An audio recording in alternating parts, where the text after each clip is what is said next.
오늘 17일이니까 한 열흘 전에 상노동의 한 편의점 앞에 60대 초반의 아저씨가 아르바이트를 하기 위해서 찾아갑니다. 그리고 그분은 거기서 이제 매일 8시간씩 꼬박 일을 하시는데요.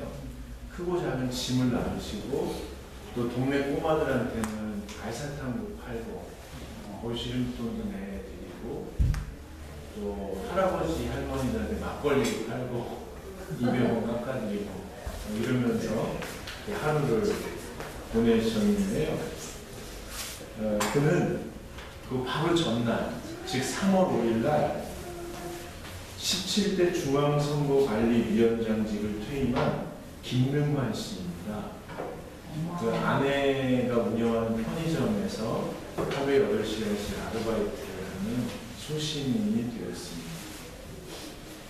우리가 그의 일상에 관심을 갖는 이유는 그가 뭐 대법관 출신이고 훌륭한 검사고 청렴한 공무원이고 이런 이유일 수도 있겠지만 사실은 더 중요한 것은 고위공직자 노릇을 하고 나면 전관예우 차원에서 부귀와 명예와 권력을 한꺼번에 거머쥘 수 있는 기회가 열리는데 그것을 거절하고 내려오기로 결심한 것입니다. 사실 소시민이 된다는 것은 자연스러운 일이고 또 여기에 계신 여러분들처럼 대부분의 사람들이 걷는 길인데 쉽지는 않는 모양입니다. 특별히 살면서 많이 누린 사람들 또는 인생의 정점을 친 사람들은 내려오는 것이 상당히 어려운 것 같습니다. 오늘 본문에 보면 예수님도 내려오는 것 이것을 비란이 땅에 떨어져 죽는 것과 같다고 비유하십니다.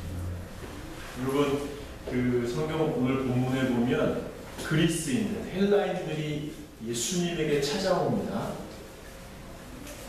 그리고 만나게 해달라고.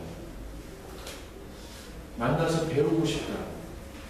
예수님이 그동안 사역했던 영향력이 유대 땅을 넘어서 이방인으로 흘러가는 거죠. 즉 예수님의 영향력이 인정받기 시작하는 그런 순간이었습니다. 그걸 발판으로 삼아 더 상승하는 인생을 선택할 수 있는 타이밍에 주님께서는 내려가기로 선택하십니다. 근데 그 내려가는 게 미리 땅에 떨어져 죽는 것처럼 고통스럽다라고 말씀하십니다. 여러분 후배 검사들에게 존경을 받는 그 문종수 검사라는 분이 계십니다. 그분이 누구냐면 김영삼 정권 시절에 민정수석을 지낸 분입니다. 당시 민정수석은 장관들의 장관이라고 할 만큼 권한이 막강했습니다.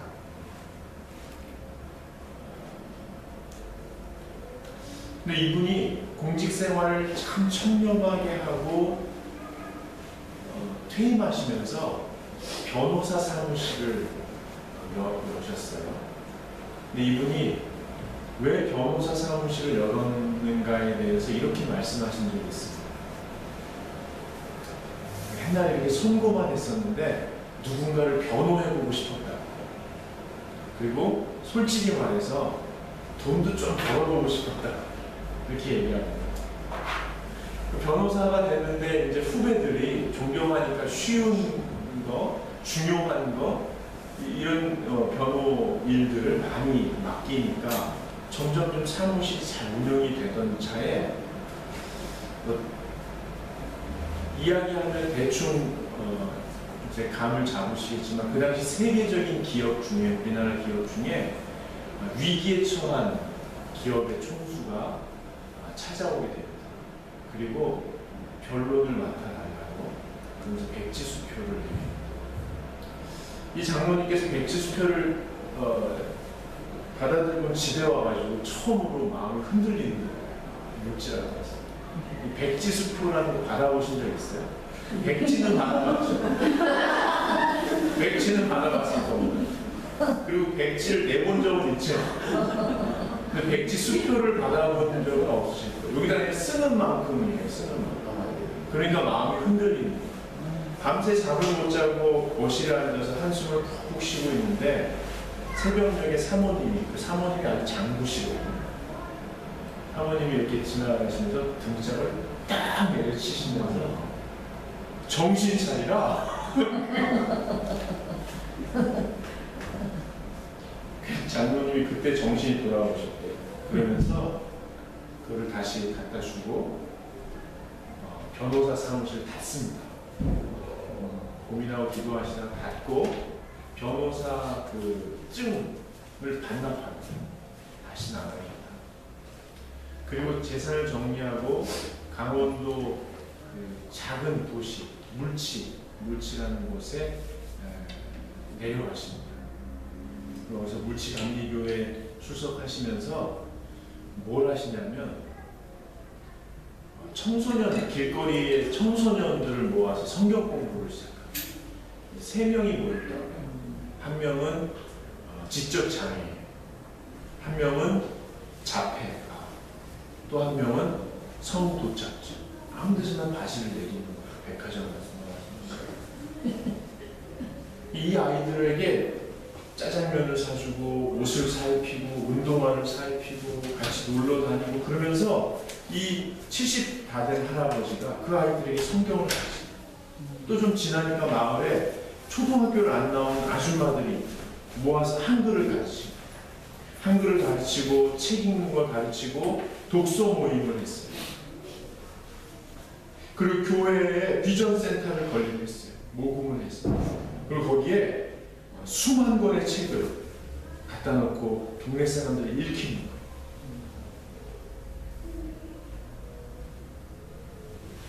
여러분, 내려오면 소시민이 되면 사실은 아름다운 삶이 펼쳐집니다. 올라가면 올라갈수록 좁아지는 거예요. 근데 내려오면 아름다운 삶이 펼쳐지는데 아무나 내려올 수는 없습니다. 누구든지 내려올 수 있지만 아무나 내려올 수는 없습니다. 그 주역이라는 거 아시죠? 주역? 동양철학 주역. 제가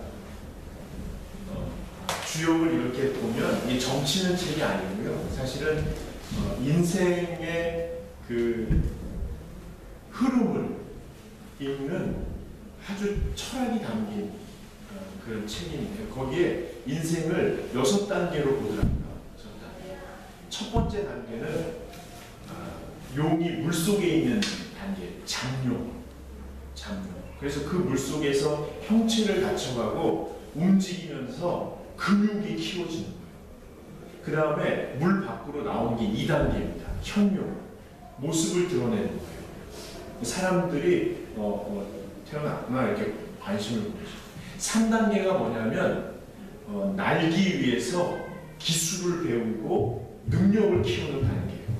꼼치락꼼치락거리면서. 4단계가 뭐냐면 날아오는 거예요.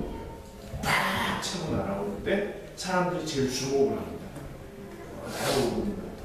5단계가 뭐냐면 하늘을 나는 최고의 정점을 나는다. 용이 나는 거 보셨어요? 근데 인생도 그거 같다는 거예요.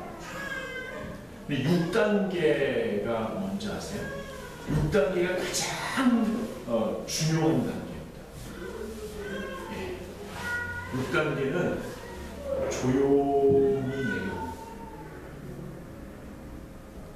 이 김능환 씨도 감사패, 공로패 이런 거를 만들지 말라.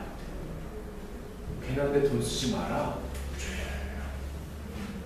사실은 담임 목사님이 은퇴할 때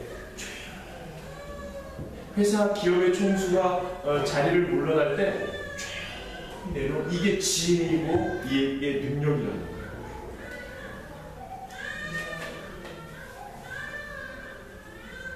여러분, 많은 목사님들에게 뿐만 아니라 모든 사회인들, 우리나라 사람들에게 존경받는 목사님이 한 분 계셔요.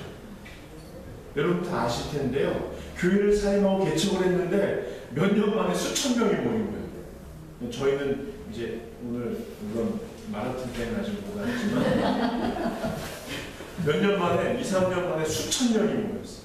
근데 어떤 우여곡절 끝에 이분이 결심을 하고 교회를 네 군데로 나눕니다. 그리고 자기랑 동역하던 부목사님을 각각의 교회 담임 목사로 세웁니다. 사람들이 물어보죠. 도대체 왜 그러냐고. 이분이 우연히 식사하는 자리에서 저에게 자문자답하면서 이 얘기를 해주셨어요. 자꾸 사람들이 물어본다는 거예요. 왜 교회를 나눴냐. 더 할 수 있는데. 아직 60밖에 안 됐는데. 왜 그러냐고 물어보는 거예요. 그러면서 저한테 이런 말씀을 하시는 거예요. 김 목사, 해외여행 해봤지? 예. 해외여행하면 비행기 타고 서울로 돌아오잖아. 착륙하려면 내일 준비를 해야지. 고도를 서서히 낮춘다고. 근데 공항에 다 와가지고 착륙하면은 다 죽는 거야. 아니 연료가 있다고 날고 싶다고 날 수 있다고 계속 가면 되나? 그러면 은퇴할 때 못 내려와. 그때 내려오면 자기도 죽고 교회도 죽고 한국 사회도 죽는 거야. 지금부터 연습해야지. 평소에 연습하지 않으면 못 내려와. 내려오는 게 능력이야. 이렇게 하죠. 여러분, 내려오는 게 지혜입니다. 이게 정말 중요한 지혜입니다. 내가 흙에서 와서 흙으로 돌아간다는 진리를 아는 사람이 내려올 수 있어요. 내려오기를 선택하는 것은 능력이에요. 여러분, 내려가는 게 지혜다. 근데 내리막길로 한 걸음을 내딛는 게 능력이란 말이에요. 지혜와 능력은 하늘로부터 내려오는 선물입니다. 주님만 주실 수 있는 선물입니다. 오늘 본문에 보면 그리스 사람들이 찾아오잖아요. 근데 예수님께서도 아셔요. 오늘 본문에 보세요. 내가 영광을 받을 때가 되었다. 내가 이제 영광을 받고 사람들에게 칭송을 받고 내가 지금까지 해온 설교, 강의, 상담, 치유, 구제 이런 사역이 점점 영향력이 넓혀져서 사람들이 내가 누군지를 아는 시기가 왔다는 거예요. 이제 정점으로 치닫을 수 있는 발판이 마련됐다는 거예요. 근데 예수님께서 내리막길로 가겠다는 거예요. 근데 그 내리막길로 가는 게요, 여러분 오해하지 마세요. 기독교인들은 무조건 성공을 하지 않아야 된다. 기독교인들은 사람들에게 드러나지 말아야 된다. 이런 두더지 정법이 아니에요. 오늘 예수님이 말씀, 내가 영광을 받을 때가 되었는데 그 영광을 제대로 받으려면 내려가야 된다. 영광의 영광을 받으려면 그 방법이 뭐냐면 내려가는 길을 선택해야 그걸 받을 수 있다는 거예요. 근데 그게 죽음과 같은 고통이라는 거예요. 아무도 할 수 없다는 거예요. 왜냐하면 24절에 보세요. 내가 진실로 너희에게 이르노니 한 알의 밀이 땅에 떨어져 죽지 아니하면 한 알 그대로 있고 죽으면 많은 열매를 맺는다. 정말 열매를 맺기 위해서 내려가야 된다. 근데 왜 죽을 것 같은지 아세요? 내리막길로 한 걸음 내딛는 게 왜 죽을 것 같은지 아세요? 오늘 주님께서 25절 한번 보세요. 거기 같이 한번 읽어보겠습니다. 왜 죽을 것 같은지에 대해서 주님이 말씀하세요. 시작.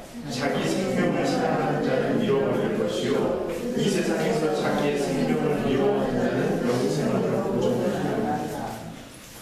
여러분, 이게 무슨 의미냐면요, 여기서 말하는 자기 생명이란 인격을 얘기합니다. 즉 어릴 때부터 사회적인 기대와 사람들의 요청에 의해서 형성된 가면이 있다는 거예요. 페르소나에서 퍼스널리티가 나왔잖아요. 페르소나. 사람들이 우리 어릴 때부터 2살, 3살, 4살 이렇게 되면서 점점 장성할 때까지 사람은 이래야 돼. 우리 집안에서는 이래야 돼. 이 사회에서 성공하려면 이래야 돼. 야, 인간이 그러면 이렇게 계속 요청하고 요구하는 것에 발맞추기 위해서 형성된 가면과 같은 인격이 있다는 거예요. 여기서 그거를 사랑하는 사람, 즉 잘 보이려고 하고 사람들의 기대에 맞춰서 인정받으려고 하고 거기에 몰입하는 사람들은 그 안에 예수님의 보혈로 형성된 하나님의 형상이 죽어버린다는 거예요. 그런데 고통스럽지만 아프지만 그 가면과 같은 인격, 그걸 깨부수는 사람, 미랄이 썩는 것처럼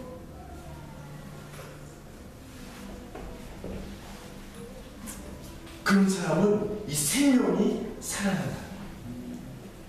즉 예수님께서는 내려가려면 뭘 해야 되냐면 사회적인 기대, 사람들의 요구에 거리를 둬야 된다.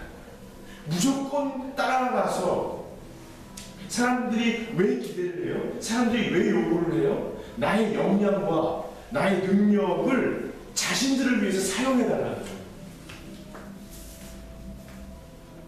그러니까 이게 얼마나 흥분된 일이에요. 당신이 필요합니다. 여기 오셔야 됩니다. 당신이 있어야 우리가 행복합니다. 막 요청하고 기대하는 거예요. 그럼 거기에 발맞추면 얼마나 으시대.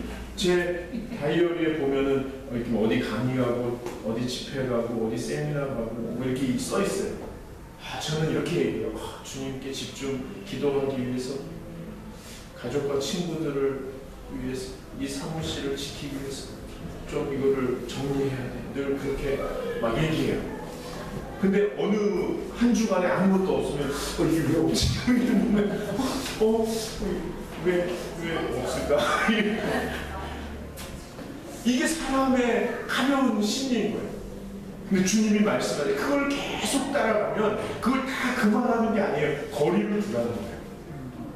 거리를 두고 정말 주님이 원하시는 게 뭔지를 한번 생각해 보라는 거예요. 근데 그게 사실은 죽는 것처럼 고통스럽다는 거예요. 외롭다는 거예요.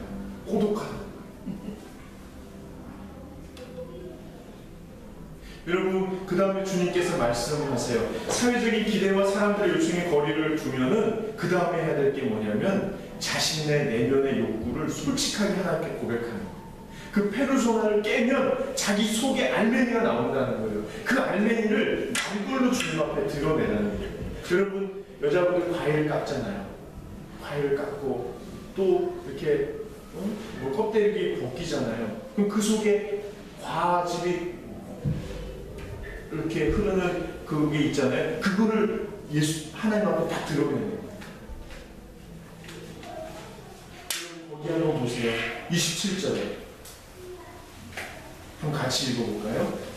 시작. 지금 내 마음이 괴로우니 무슨 말을 하리요? 아버지여 나를 구원하여 이때를 면하게 하여 주옵소서. 그러나 내가 이를 위하여 이때에 오느니라. 지금 내 마음이 괴로우니 무슨 말을 하겠어요? 너무 괴로워요. 말할 수 없이 괴롭다는 거예요. 아버지여 나를 구원하여 이때를 면하게 해달라고. 여기서 제발 건져달라고. 기억하시죠? 겟세마네 동산에서 예수님께서 기도하셨잖아요. 하나님, 이 잔을 내게서 옮겨주시옵소서. 할만하시면, 웬만하시면 이 십자가를 좀 비껴가게 좀 도와주세요. 자기 내면의 욕구를 솔직하게 얘기하는 거예요. 어떤 욕구요? 주님의, 하나님의 계획에서 벗어날 것 같은 욕구라고. 하나님의 계획과 일치하지 않을 것 같은 내면의 욕구까지도 다 고백하라는 거예요. 괜히 가면 쓰고 안 그런 척, 깨끗한 척, 뭐 깔끔한 척, 다 할 수 있는 척 하지 말고 주님 앞에는 다 고백하는 거예요. 근데 이게 능력이 그러나 27절에 그러나 내가 이때를 위하여 내가 이를 위하여 이때 왔나이다. 여러분, 예수님께서요 평소에 이걸 연습하는 거예요. 개인적인 사회적인 요구와 개인적인 욕구의 거리를 두는, 이게 내려오기라는 거예요.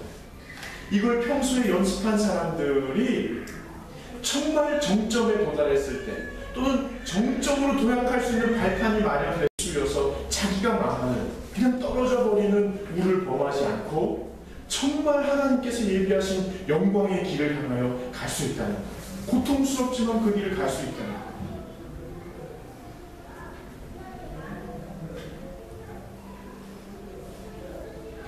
여러분, 그렇게 하기 위해서 주님께서요 날마다 엎드려 기도하셨어요. 새벽 오일영 이명에 한적한 곳으로 가서 기도하신 거예요. 늘 매 순간 주님의 뜻을 여쭈었어요. 일상 가운데에서 하나님의 임재를 느꼈어요. 음식을 먹을 때, 친구들과 이야기할 때, 산을 바라볼 때 늘 하나님의 임재를 의식하는 거예요. 여러분, 그거 기억하시죠? 예수님이 혼자 중얼중얼 하시는 거 기억나세요?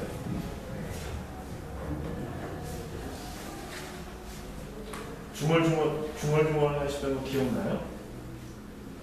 네? 여인씨,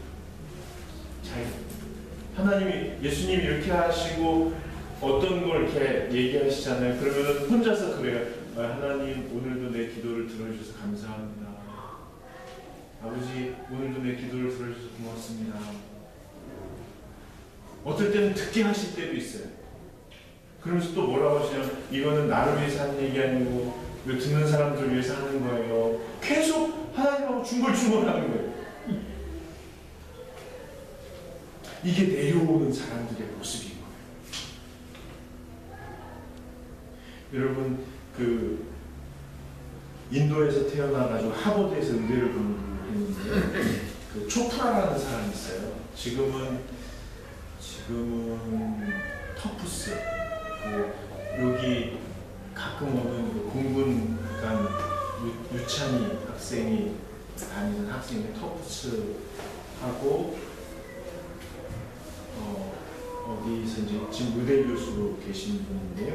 이분이 의학과 영성을 접목해서 처음으로 심신의학을 창시한 분이에요. 근데 이분이 뭐라고 하냐면 매일 하나님 앞에서 주님의 뜻을 구하는 삶이 습관화되려면 자기가 개발한 방법이 하나 있대요. 그게 뭐냐면 한번 따라해보세요. 스톱이 STOP 이렇게 쓰잖아요. 알고 있었어요?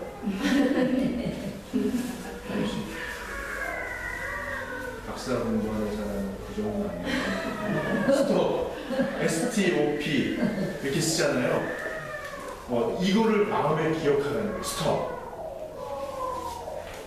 자, S는 글자마다 의미가 있어요. S는 뭐냐면 말 그대로 스톱이에요. 스톱. 멈추라는 거예요. 이게 생활하다 보면 바쁘잖아요. 그러면은 너무 바쁘고 힘들고 그러면 그냥 일단 멈추라는 거예요. 두 번째로는 3. 이게 뭐냐면 3번 깊이 호흡하래요. 3번. 한번 해보세요.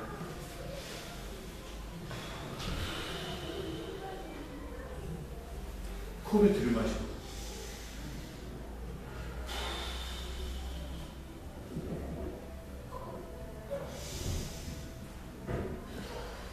둘 키우기 힘드신 분도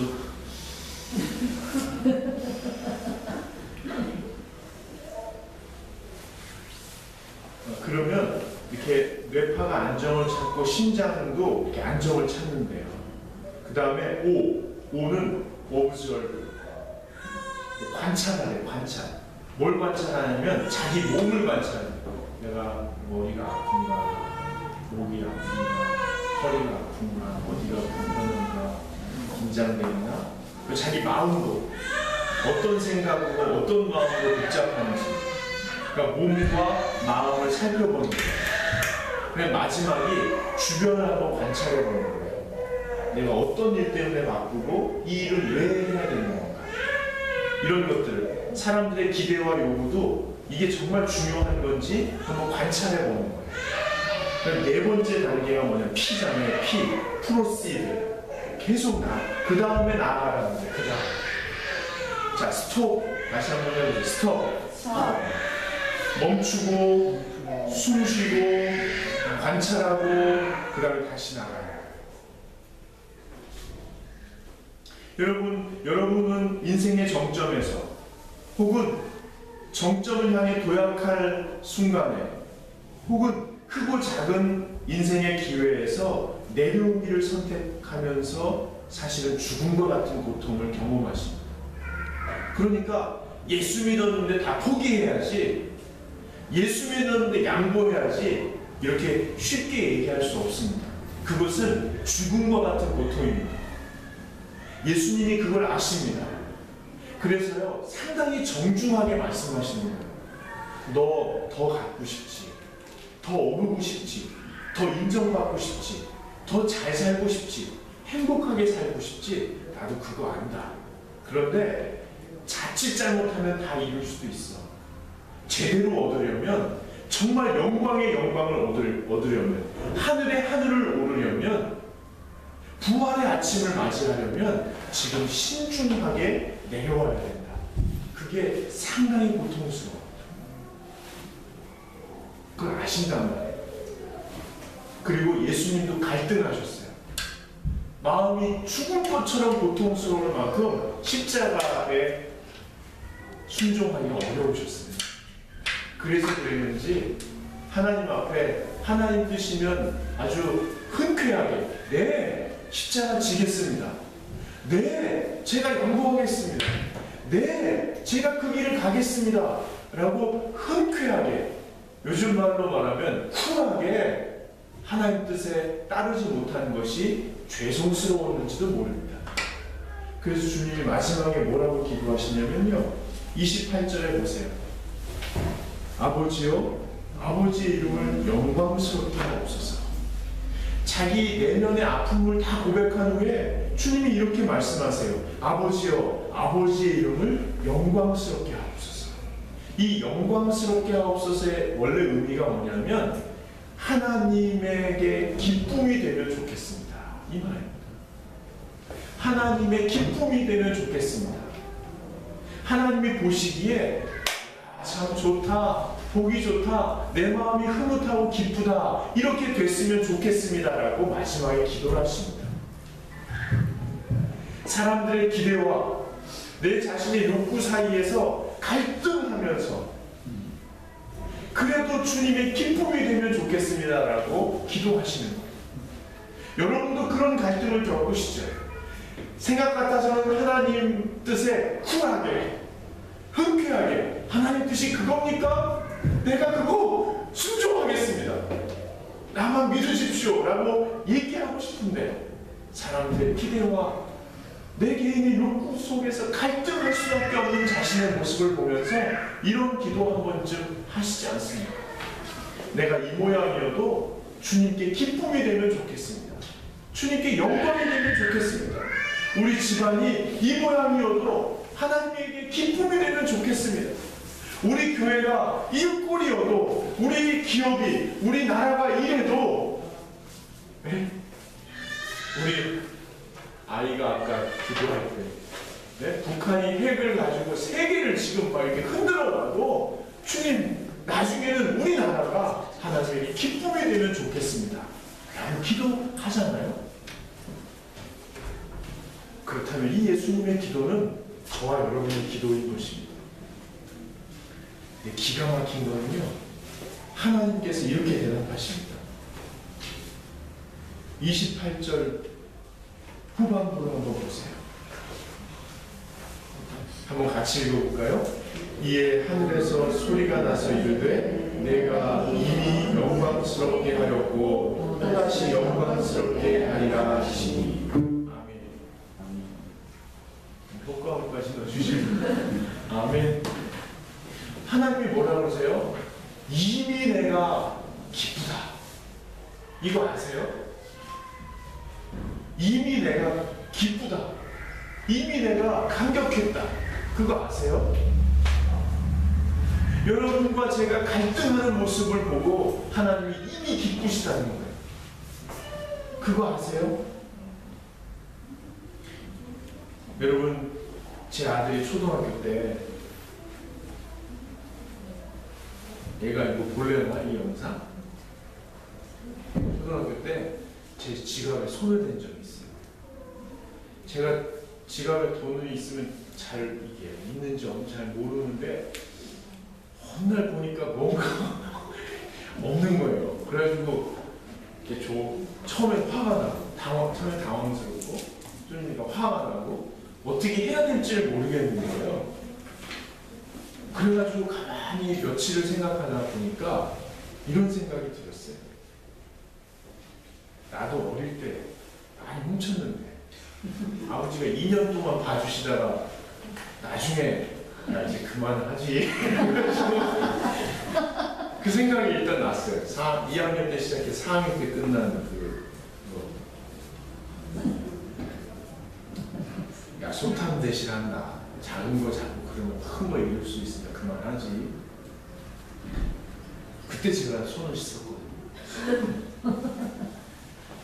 그리고 또 하나 생각나는 게 있어요. 그게 뭐냐면 나는 지금도 목사가 돼서 하나님 걸 훔쳐서 마치 내 것이냐는 얘기하는 거예요. 사람들 앞에서 마치 내가 능력이 있는 것처럼 얘기하는 거예요. 하나님이 다 봐주시는 거예요. 제가 아이를 불러가지고 솔직히 얘기했어요. 야, 아빠는 너보다 더 훔쳤다. 무지하게 훔쳤다. 그리고 지금도 사실 가만히 생각해보니까 하나님도 훔쳐다가 내가 막 쓰고 있다. 근데 하나님께서 덮어주신다. 나도 너를 덮는다. 알아서 해라. 그러면서 아이를 보는데 그 묘한 그게 있어요. 뭐냐면 지가 앞에서 갈등하는 모습, 훔치고 나서 후회하는 모습, 꺼냈다가 다시 집어넣었다가 꺼냈다가 집어넣었다가 이러다가 그거가 모습이 상상되면서 확 개입해가지고 어떻게 딱 하지는 못하지만 그러면서도 그 아이가 성장해가는 모습이 이 말로는 표현할 수 없지만 아프게 사랑스러운, 아프게 사랑스러운 그런 마음이 제 안에 들었어요. 여러분이 사람들의 기대, 성공하고 싶어서 인생의 정점으로 치달아 오르고 싶어서 사람들의 기대와 사람들의 요구와 자기 자신의 욕구 사이에서 갈등하면서 때로는 넘어지고 때로는 엎어지고 때로는 겨우겨우 주님의 뜻에 순종하려고 발작 떨면서 그렇게 고통스러워할 때 하나님이 아프게 사랑하시면서 오신다는 거예요. 여러분, 그 주님의 시선을 의식하는 것이 내려가기를 선택하는 사람들의 능력과 지혜입니다. 그래서 아프지만 주님을 따라갈 때 먼저 그 길을 가신 그 십자가를 지신 예수님께서 부활의 아침에 영광을 받으신 것처럼 저와 여러분도 내려가기를 지나 정말 영광의 영광, 그 부활의 영광을 맞이하게 될 줄로 믿습니다. 이 땅에서도 많은 것을 정말 알토란 같은 주님의 축복을 받아 누리시게 될 것입니다. 26절을 마지막으로 한번 읽어보겠습니다. 시작. 사람이 나를 섬기려면 나를 따르라. 나는 있는 곳에 나를 섬기는 자도 거기 있으니 사람이 나를 섬기려면 내 아버지께서 그를 귀히 여기시리라. 아멘. 감사하겠습니다.